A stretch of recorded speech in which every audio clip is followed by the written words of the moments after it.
কত শেয়ানা রে মাইয়ের বাহারা বিয়ের গেলে হোলা কি করে, হোলা কি করে, হোলা ক্যালাম বোর্ড খেলে আর কি করব। ডানে মাড়ি অত্তর করে দেন, হোলা করে ভালোবাসেন।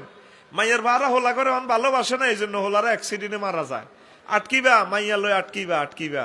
বিশ্বযুদ্ধ লাগলে ইউক্রেন রাশিয়ার যুদ্ধে যেরকম সেনাবাহিনী বে এক মরি যার, অহন নারীর হাট নারীর বাজার।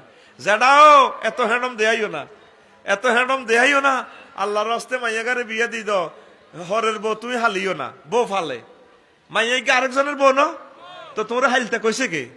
আরো কয় আমরা না, আমাদের বংশে 30 আগে না আমরা বিয়ে দেই না। তো এরকম সিটিং মাইয়ের বাপ বর্তমানে আমার মাহফিলে সাধুর গাদ দেই না, নাই রে খাইছে রে আমার সাধুর গাদ দেন রেডিতে আমার আল্লাহকে লাগবো। খবরদার, মেয়েরা বালেগা হইলে বিয়েটা দিয়ে লাভ। 3 কাজে দেরি করতে নাই। কয় কাজ?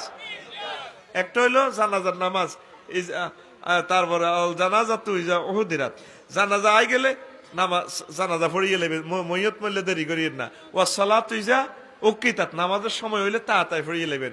তারপরে ওয়ালাইয়ে বুঝা বালাগাত, আর আনের মাইয়া যদি বিয়া লাগ হয় তাড়াতাড়ি মাইয়া বিয়ে দিয়ে লেবেন। কারণ আমার মেয়ে না একটু বিসিএস কাটার হোক না, একটু ম্যাজিস্ট্রেট হোক, এরপরে একটু এস্টাবলিশ হইলে না, এরপরে চিন্তা করবো আর কি।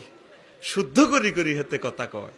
30 বছরতে মাইয়াটা ঘুরাইলেন, 9 বছরে মেন চাইলো, আমনে কি জবাব আল্লাহর কাছে দিবেন?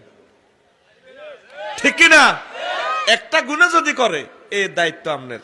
আর হোলার বা আরো সিটিং কম ন।